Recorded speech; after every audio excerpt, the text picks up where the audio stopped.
And then it's really not a win-win for anybody. So you negotiated them out of food out of their mouth, and you think you got a great deal, but at the end of the day, you're not going to have a supplier, or they're not going to have you as a client because they can't make money from you.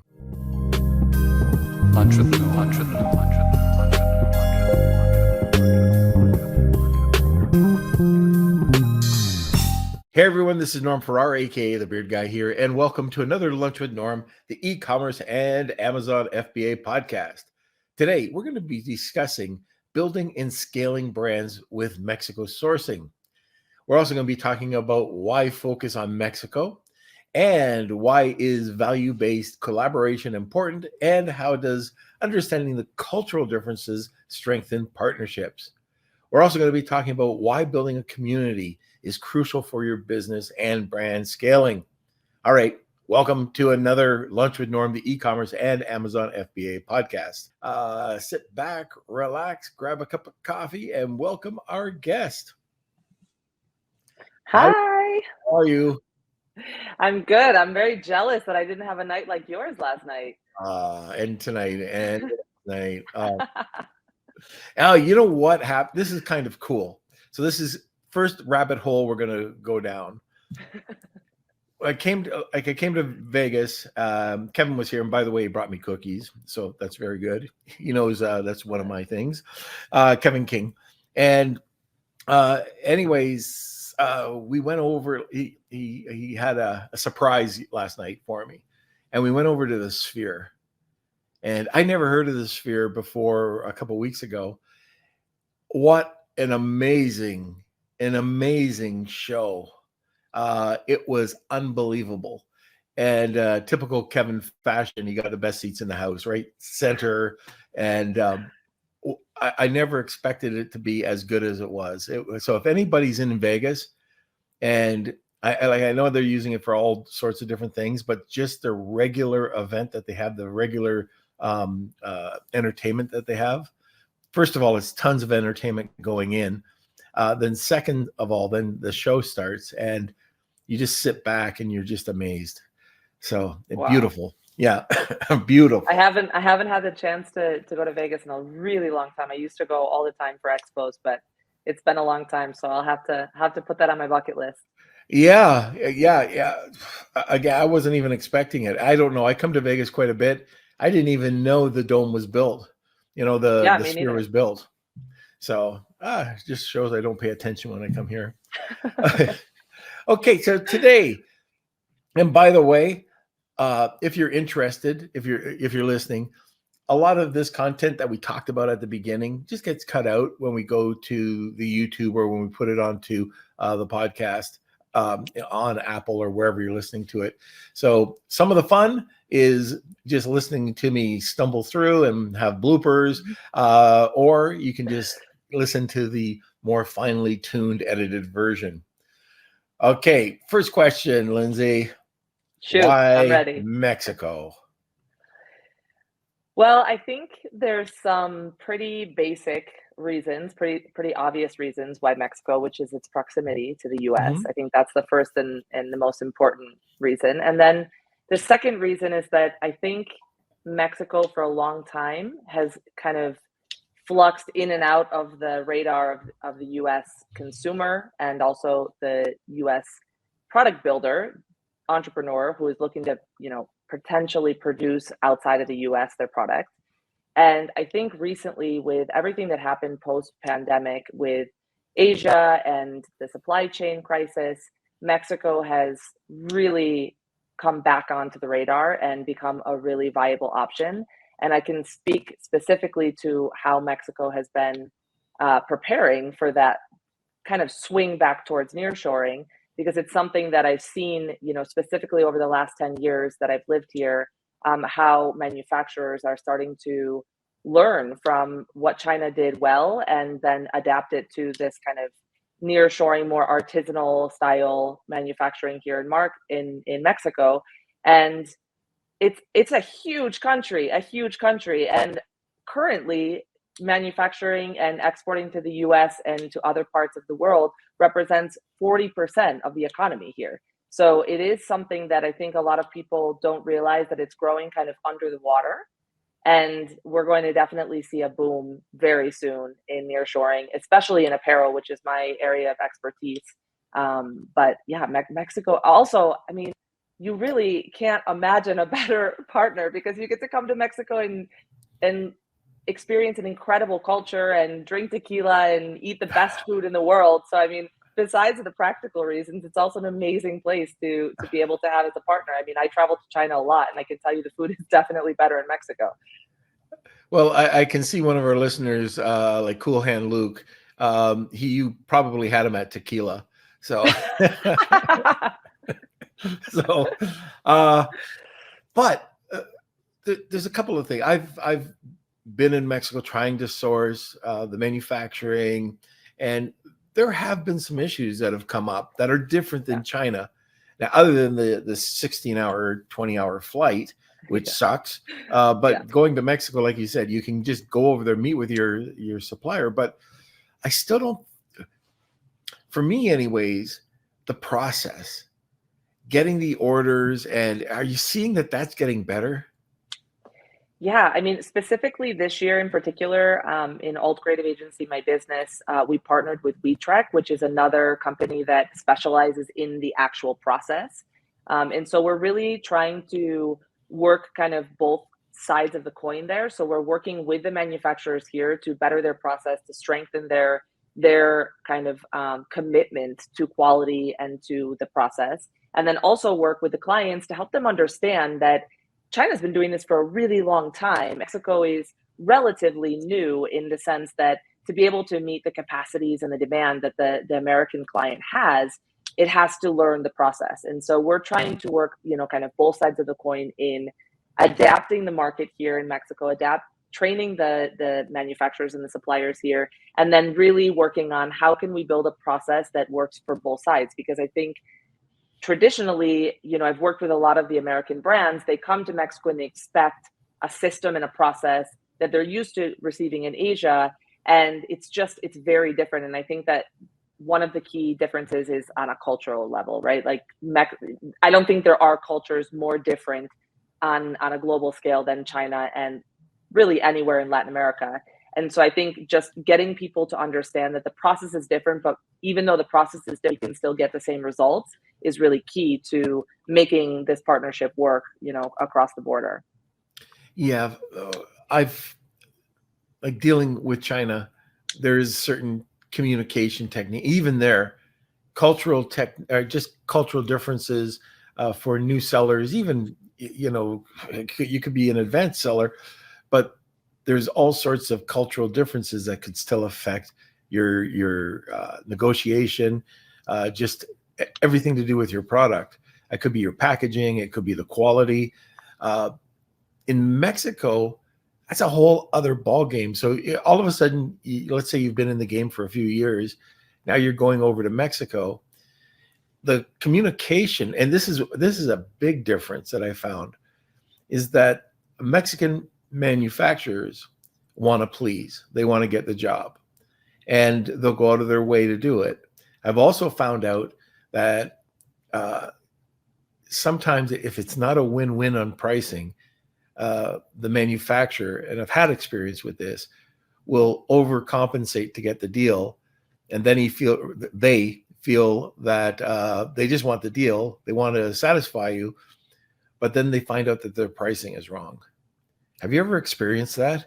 And then it's really not a win-win for anybody. So you negotiated them out of food out of their mouth, and you think you got a great deal, but at the end of the day, you're not going to have a supplier, or they're not going to have you as a client because they can't make money from you. Yeah. Honestly, this is the number one issue that we encountered when we started kind of this path of training and working with the factories, particularly exactly on a cultural level. What you said, there's this incredible desire to please and to close the deal, but then in the actual execution and work through, we start to find that it's not actually profitable for them, and then that's when the problems come. Also, because then they are looking for ways to create profitability, and that usually comes at the cost of the product. So this is something that we're definitely working on, kind of training in the sense of helping the manufacturers understand how to cost from the beginning, so that there's enough of a cushion that the price is still competitive, and that it's not taking food out of their mouth, in your words, because I think that that's exactly it.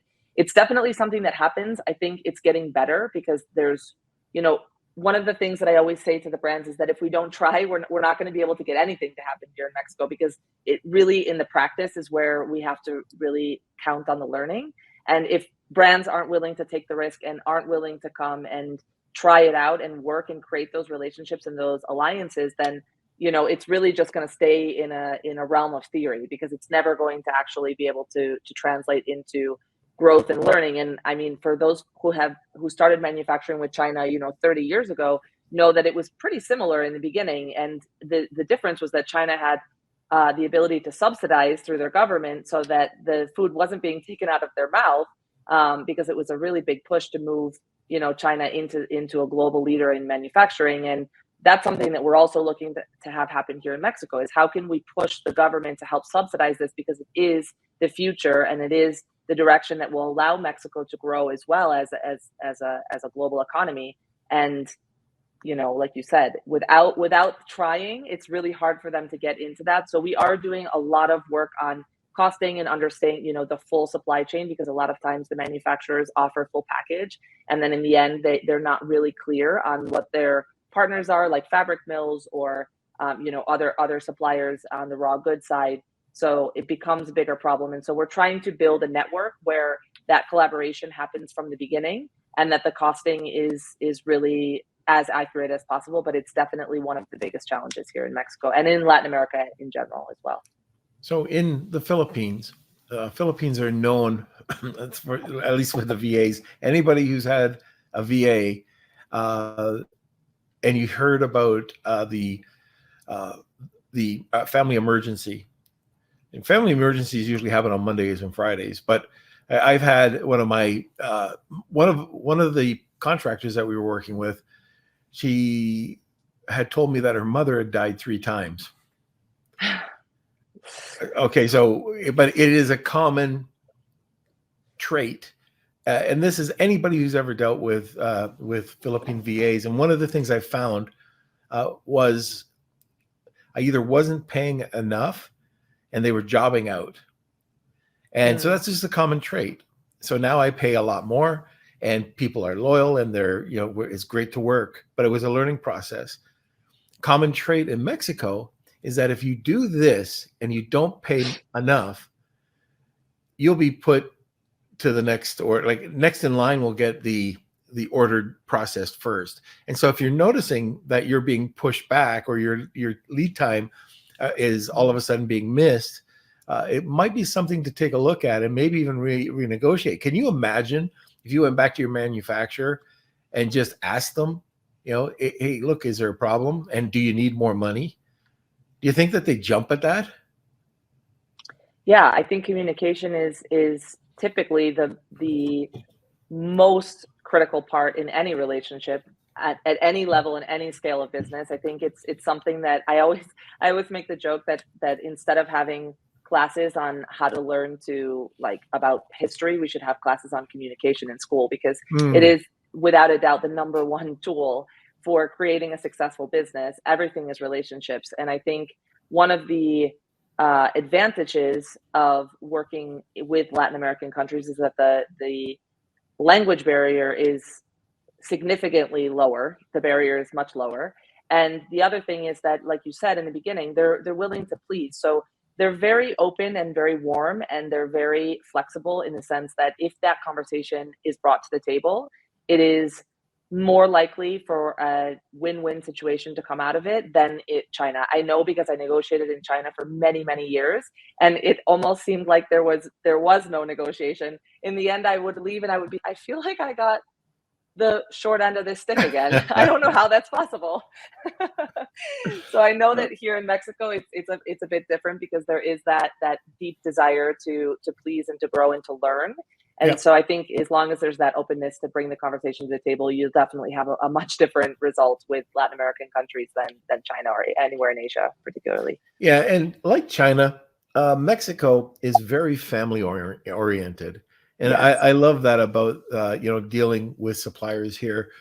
Just that you get to know the family. And if you don't get to know the family, get to know their family. Yeah. It's breaking. I talk to people about events. Well, going out and negotiating and breaking bread with somebody is so important. You can't. That's probably, I don't know about you, but it's probably one of the best things you can do, even though it might not be a tactic, but just breaking bread with people will most likely give you better pricing. Absolutely. And this is the core difference between the way that I see business being done in Asia versus Latin America. And this was something that I said I could literally write an entire book just on this topic, because I remember I would arrive to Asia and it would be very serious, and we would sit down at the table and we would discuss numbers and MOQs, and we would be, kind of having tense conversations about pricing, and then we would come to the agreement, and then we would all go out to eat, and then the boss of the factory would order for everyone, and we would sit at the table, and we would, there would be like a bit of an ease into maybe more of a social conversation, but not as much. The dinner would be over, we would shake hands, we would say thank you very much, and we would go on our way, and the relationship would be like that for 10 years. And in Mexico, I first got here, it was like, no, we're not going to talk about business yet. I don't talk about business until I know you.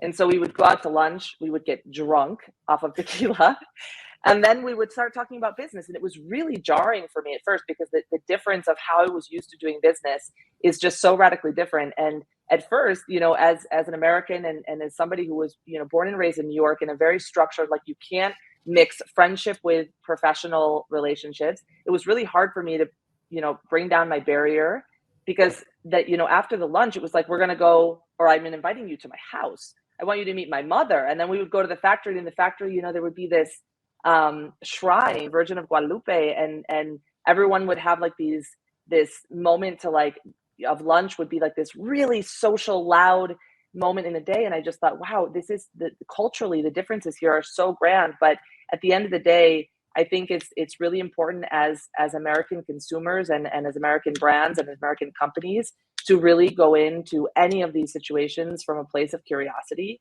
and openness, and listen first and observe first. Because if we want to do business in other countries, and we have to do business in other countries, we have to really be able to lean into the cultures that we're looking to work with and understand them at their root and at their core, to be able to have successful relationships. So yeah, it's definitely radically different in Mexico, much more fun, I would definitely say.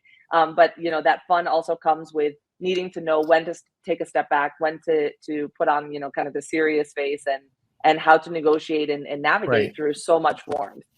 I remember, and I had altitude sickness at this point. We're in Mexico City, and this was an event that we put on. Amy Weiss, it was the sourcing, the Mexico sourcing trip, and she had taken everybody out to the factory, and this was so typical. It was a ceramics, absolutely gorgeous ceramics factory, and the grandmother cooked a lunch for everybody. Yeah. It was so, like, when I heard about it, it was just typical. I mean, it was, so if you get a chance, I know that it's still tough to get the sourcing done, because there's not a lot of sourcing agents that are out there. And, we recommend, a few sourcing agents, but there's not a lot out there, and there's not a lot that do a really good job. So that's really important. And anybody who's listening to Kels, you want to throw in either in the Facebook group some sourcing agents, from the Mexico trip. Actually, like, we're in touch with the people that really helped out, and they're awesome, and they've been on the podcast, and who I'm talking about. So, Yeah. so, and we'll put their information in the chat as well. So I do want to give them a shout out, because they're awesome. But let's get into a little bit more sourcing. So we've got emerging brands, and how do they overcome challenges like resource limitations, or maybe an evolving digital landscape? Yeah. So one of the things that we're working on, particularly in partnership with WeTrack, which is a sourcing company that supports brands coming into Mexico, which I believe is who you're talking about. Exactly. Yeah. So when we created this partnership with WeTrack, what we realized is that there are brands that don't have the capacity to, come into Mexico, bring in a full team, put somebody on the ground, really set up shop the way that some of the bigger brands can. And so the idea of WeTrack exactly was to be an extension of those teams and to be able to really be your kind of on the ground team and eyes and ears for the Mexican market. Everybody on the team speaks Spanish, so that obviously is critical to be able to, really deepen the relationship and enter into negotiations. And with smaller brands, one of the strategies that we've been able to implement is grouping resources. So for example, because we're highly focused in the apparel industry, we were able to find fabric mills in Mexico that maybe had really high MOQs. And so because we were able to kind of group a few brands that were specific to swimwear or activewear that use the same type of fabric, we were then able to create pods of orders, so that maybe the MOQ, we were able to meet with the fabric mills, service 2 or 3 brands at once, so that we were able to provide the same service that a bigger brand would receive, but by doing it in a very creative and innovative way, grouping these raw material suppliers like trims and even buttons and things like that, that really at the end of the day, the essence of the brand doesn't change just because they're using the same fabric.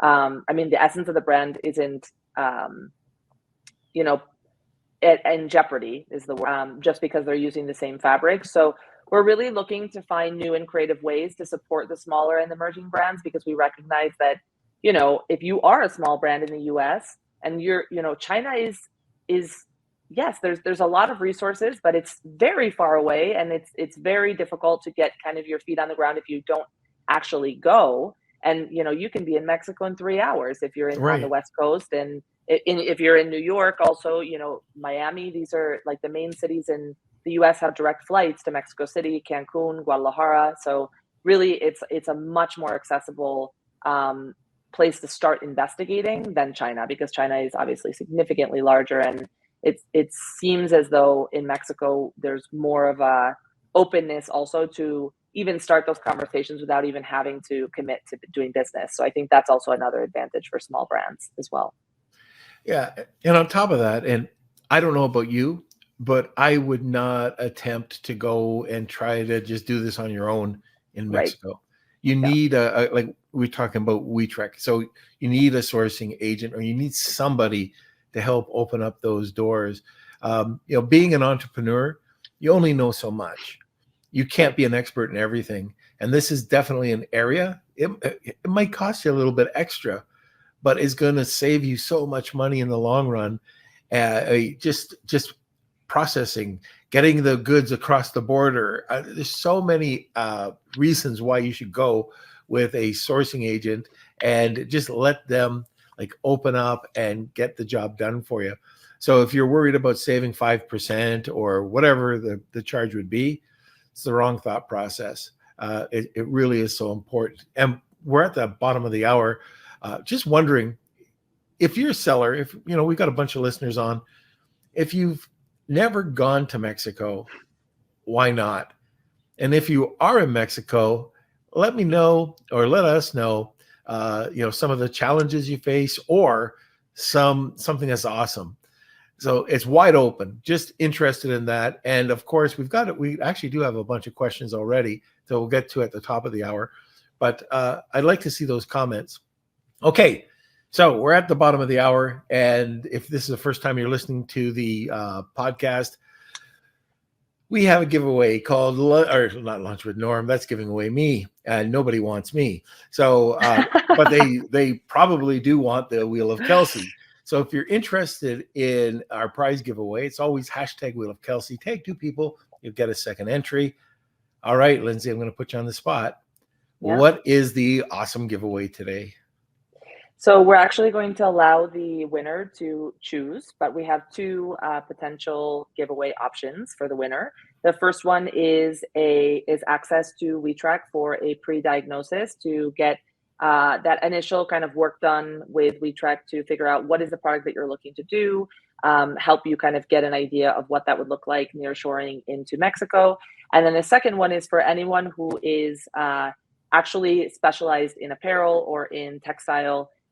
We have a fashion academy as well. So the entrance into that academy is worth $2,000, and we're going to give away the entrance to one person. And that academy focuses on how to launch an apparel brand, and we obviously touch heavily on sourcing and manufacturing in Mexico during the 8-week program. So that starts in February of 2024. So the winner will get to choose between those two, the diagnosis with WeTrack or access to the Fashion Academy in February. That's two great prizes. Even if you're not in fashion, yeah, it might be something that you want to take up after this course, because even I've never done anything in apparel. I've had people come to me. Actually, I should send them to you if they come over to me. But yoga pants, but I don't have that experience. It's not my expertise. Having a course like that, who knows? That would have maybe made our agency a little bit of money. But I'm always curious and just learning, because it's so different than my pet product or my beauty products. So awesome giveaway. So enter #WeLikeKelsey, tag 2 people, you get a second entry. And now, Kelsey, if you're doing your job on this glorious Friday, just hit the button. Facing cash flow challenges with your e-commerce business? Discover Viably, your ultimate financial ally. From real-time sales data integrations to immediate funding access, Viably is here to support you. Plan your growth with their free tool for online sellers and engage with specialists whenever you need. Extend your cash flow with Viably. Damn, I'm eating my cookies. I thought I'd have it done by the time. So professional. Enjoy. We say here in Mexico, provecho. Okay, now that I swallowed, there we go. Let's talk about just nearshore, and how does nearshoring to Mexico, how does nearshore changing impact the changing market that's out there? Yeah. So I think the number one thing, and this is something that I'll use, if it's okay with you, I'll give a concrete example of something that we did about a couple of years ago. So when I first started working with Mexico, I was working with a retailer called CNA, and CNA has stores all over the world, tons and tons of stores. They're kind of like AM, but they're mostly focused in Europe and in Latin America now. And one of the things that we saw when I first started, and the way that we were able to actually grow their sales 800 times in the time that I was there, was this idea of nearshoring. So for the stores that were in Latin America, they were still manufacturing everything in China. Mm-hmm. And one of the things that we saw was that the lead time that we had to work with China specifically for the footwear industry was about 8 to 12 months out. So we had no way to impact whether or not we thought those things were actually going to be able to sell or no. So we had to really stay producing pretty basic products with China, because the risk of adding anything that was remotely trendy whatsoever was too high, because the lead time was too far out from when we were actually going to be able to get the product on the floor, which is a common issue with China in general, the lead times. So one of the things that we started doing was we would go to China, we would look and see what was available, we would plan our basic programs, but then everything that was even remotely had a tiny layer of trend on it, we started training the manufacturers in Mexico to do that product. So it was a process that took us about 1.5 years to actually get the product exactly how we wanted it, and so that the client wouldn't be able to tell what was produced in Mexico and what was produced in China. So we were able to put 2 pairs of shoes on the table in front of the client and say, this was made in China, this was made in Mexico. Can you tell the difference? And it was undetectable, the difference between the product. And that took a lot of energy and effort to train the manufacturers in Mexico, but I'll tell you what happened. What ended up happening is that we built out programs so that we were able to get the product for the basic, but then once we started seeing spikes in sales, we were able to replicate that product almost immediately within 2 to 3 weeks and get it on the sales floor within 4 to 5 weeks of that first initial upswing in sales. So what that did was that on the same exact product, our sell-through, we were able to make it faster and faster and faster. And so that allowed us to basically make more money on the exact product, but significantly more money, because all we did was just change the lead time on that product after we were able to kind of train the manufacturer. So for me, that was a clear sign that as long as we're willing to make the investment in preparing Mexico for the type of product and the quality that we're looking for, the results are astounding. I mean, we're talking about, they were doing 200 million pesos. So that's about, I can't think of the conversion. We can add it to the notes for the recorded, but from 200 million to 1.2 billion in sales just in one product category, just in footwear, by relying on nearshoring for immediate replenishment of products. So that for me was like the first sign that there's something really interesting here in Mexico. And I think for anyone in the US who's looking at figuring out a way to move their supply chain towards nearshoring, the first piece of advice is start with a mix. You can't just go from one day to the next, China to Mexico. But in that mix, I wouldn't mix product. I would mix the same product, but different lead times and different reaction times. So I think that's one of the biggest mistakes that people make. They're like, I'll leave this product A in China and I'll bring product B to Mexico. But I would say leave product A in China and then figure out ways to replenish product A from a nearshoring standpoint to be able to have a competitive advantage on taking advantage of products that work really well. Okay, now I know that you're in apparel. Yeah. I'm curious, just off the top of your head, what are maybe 5 or more categories that Mexico is doing a great job with? That's a great question. So footwear and handbags, I know that I'm in apparel, but any leather goods are incredible. Injected plastic also has a huge growth boom right now in Mexico. So anyone who's doing products that involve the process of plastic injection. What else? Technology, tech.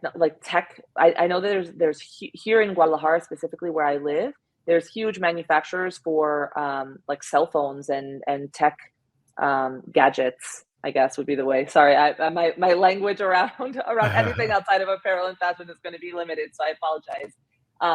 So yeah, I would say those are probably the top. Plastic injection, any type of leather goods. What else? Apparel, obviously. Textile. So also like anything that has to do with textile. So it could be bedding, towels, hotel services. So like sheets, towels, comforters, pillows, carpets, anything that has to do with textile in general. Huge ability to produce here. I know there's also quite a few sustainable factories who focus on actually just the yarns and the raw goods as well. I know Patagonia is working with Mexico quite heavily on that type of development. So basically in the world of textile, also, like I said, tech and plastic injection, those would be the categories that I would say are the most prominent here. Yeah, I'd like to probably add beauty. Oh. There's unbelievable sources of high quality natural soaps and lotions. And, yes, that's true. Yeah. And one thing that blew me away was a plastics company that had a biodegradable plastic. So you could buy pails or you could buy whatever it was. And it was something I hadn't seen before, but this is just plastic that'll break down in a much quicker period of time, which if you ever get a chance to go to a sourcing expo in Mexico, go. It's really well worth it. Okay, so let me see. There's I think this is one of my favorite topics. It's probably going to be one of my favorite questions, but building a community. Why is that so crucial for building your brand? This is also my favorite topic.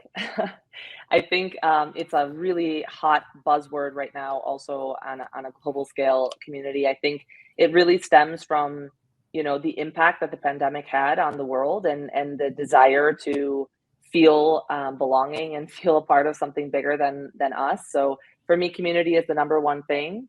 What I will say is that here, specifically in Latin America, community is the root of everything. So, like you said, family is super important. Community is an extension of family, and without community, things just don't work here in Latin America. So, community is really important in terms of success, like a success factor for building a brand, especially if you're looking to nearshore, because most of the factories that you're going to work with or suppliers that you're going to work with, they're family companies. And they're family companies that were built on the idea that we work as a team, we work as a community, we work as a family. And so understanding the complexity of building community and understanding the complexity of building cross-border community is super important, because it really speaks to what we've been talking about this whole time on the live, that really understanding cultural differences, really coming to Mexico and looking to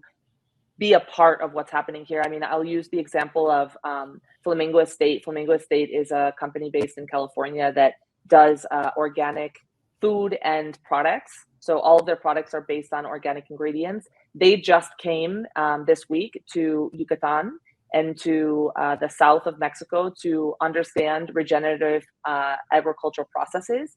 And what they did was they came and they spent a week and a half living in the community of the people who work there, because they believed that the best way to understand what they were going to be able to learn and extract from this experience was really being a part of this community and it coexisting with this community. And I think right now, especially, you know, maybe this is a very romantic answer, but with everything that's happening in the world, we really have to figure out ways to become more united as humans and break down some of those cultural differences and barriers and understand and create a sense of belonging. So for me, the number one thing for anyone looking to come to Mexico is figure out a way to be a part of the community, figure out a way to make this bigger than you, because also part of like circular economies is understanding how to support the community. I mean, we can't really believe that we're going to create a more sustainable future if we're not looking to the impacts directly onto community, because it's not just about finding sustainable products or biodegradable products, but it's also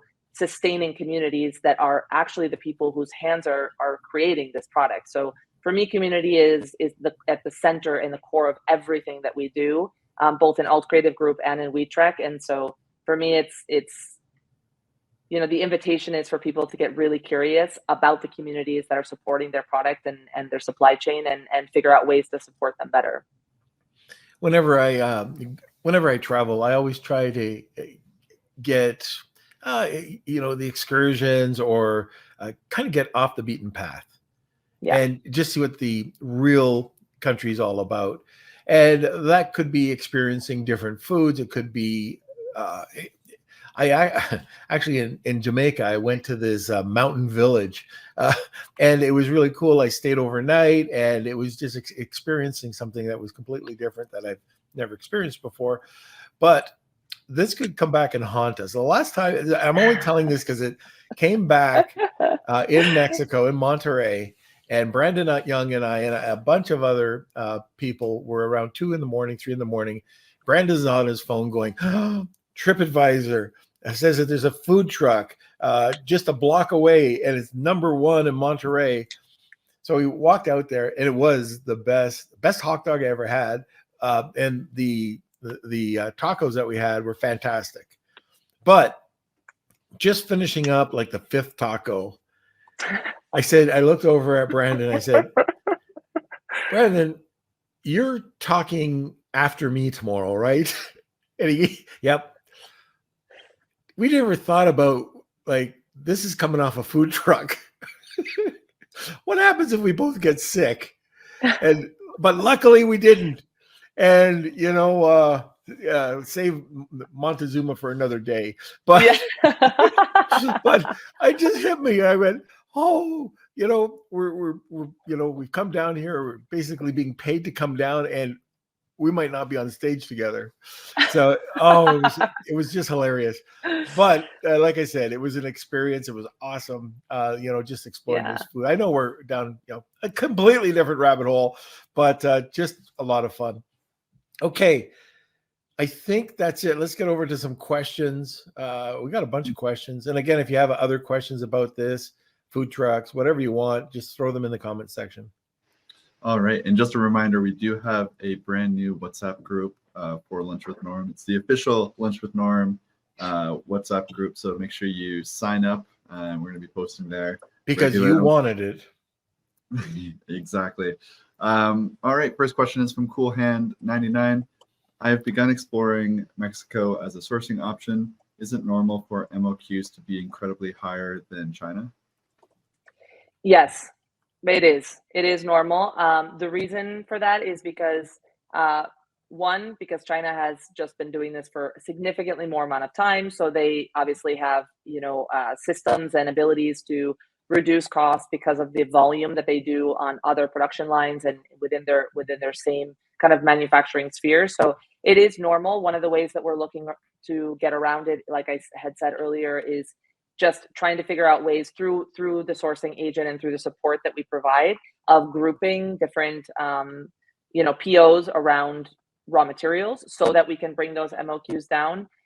Again, having someone on your side who can negotiate for you in Spanish and who is familiar with the culture here is a huge advantage. Right now, we're working with brands that are doing 80 units of a style. That's a pretty low MOQ for the apparel industry. So I do know that it's possible, but like I said, it's a lot of investment in understanding the culture here and getting to know and coming and sharing a tequila with them to be able to negotiate these MOQs for sure. And there's strategies that you can put in place too. Yeah. That you might have a higher MOQ at the beginning, but just like you would work with the Chinese manufacturer in this inventory strategy that we've been talking to people about the podcast, you can do the exact same thing. So at the end of the day, it does work out to be very similar. Yeah, exactly. Okay, the next one is from Neil. I've tried sourcing 2 products in Mexico. The material the first one wasn't made of, isn't used there. The second product was about 6 times more expensive than China. I spent thousands with sourcing agents and on samples and CAD files. Any thoughts? Can they let me know what the product is, just to have a reference of like what it is? Because it's hard to answer without knowing. Okay. So yeah, I don't Neil, know if you answer that. If you can let us know maybe some more specifics on that, that would be great, and we'll answer your question. From Rad, is Mexico's postage high like in Canada? So shipping out of Mexico by air can get expensive, definitely. It's important to consider that the reason that Mexico is a better idea is because you can by land bring the product, and although it could be a few extra days, it's still significantly faster than China. So I think a lot of people want to go for a like flying product to the US or to Canada, but by land, it's something that, I mean, we only move the goods by land, and trucks leave every single day, twice a day, and usually within 2 days, maximum 3 days, the product is landed across the border. And once it's in the US, moving it is extremely easy. So my recommendation is to try to avoid air, because yes, it can get expensive, but because we're connected literally physically on the same continent, we can move product by land really quickly and easily. Okay, and to go back to Neil's question, he said melamine prep and grow tray in a galvanized steel container. So this is definitely outside of my wheelhouse. I definitely don't have an answer for you. I'm really sorry, Neil, but I know that as I mentioned when Norm asked what are the areas that I think Mexico is strong, I'm not familiar with this type of product category, but I do know that textile, plastics, beauty, and apparel, leather goods as well are where I would start if you're in one of those categories. And if not, I can check with WeTrek and see if they have any more information on that, and then send it over if we want to include it, or send it over to that listener. And sometimes it just doesn't work. Yeah, exactly. And that happens in China too. Sometimes it's just not the right place to get the product, i.e. cosmetics. Right. All right, and I think you pretty much answered our last question here. Are there any types of product categories that Mexico specializes in?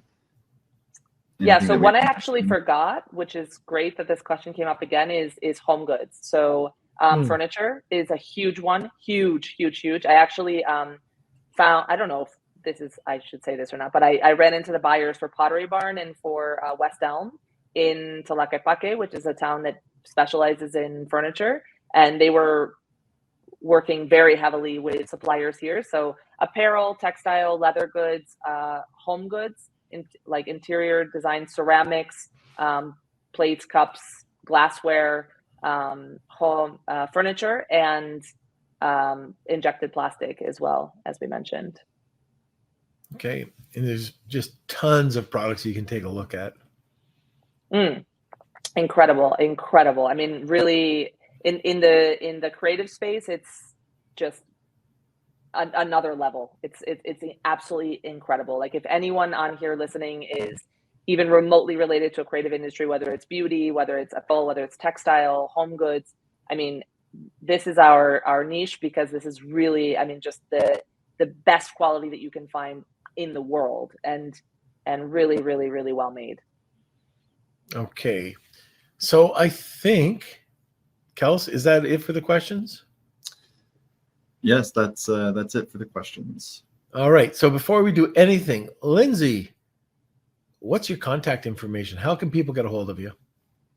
So our website is altcreativeagency.com, and then you can find us on Instagram. I'm Lindsey Alt on Instagram, Alt Creative Agency and Alt Creative Academy on Instagram as well. We typically use Instagram for just about everything. And then, of course, WeTrack. I think you guys shared the link, WeTrack.com, for the sourcing contact as well. Is our Yeah.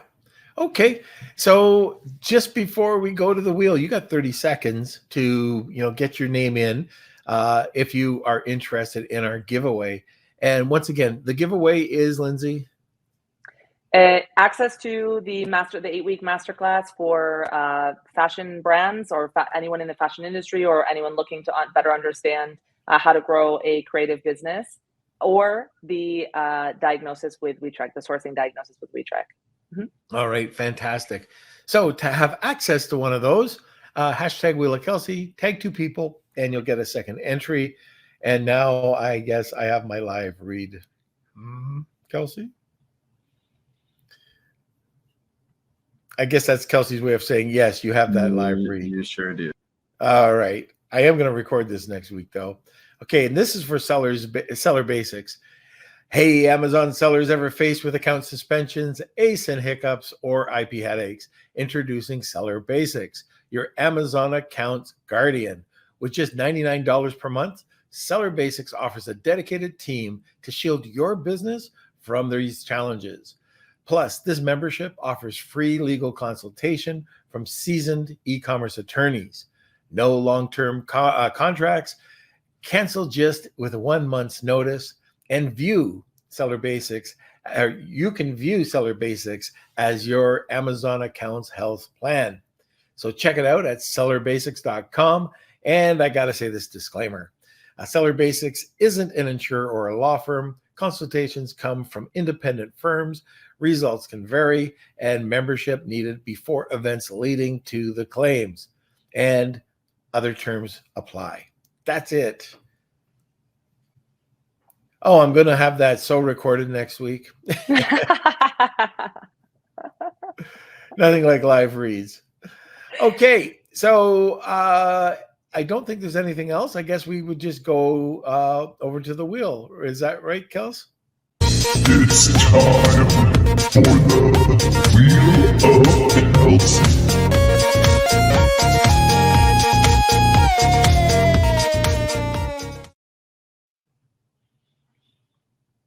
All right.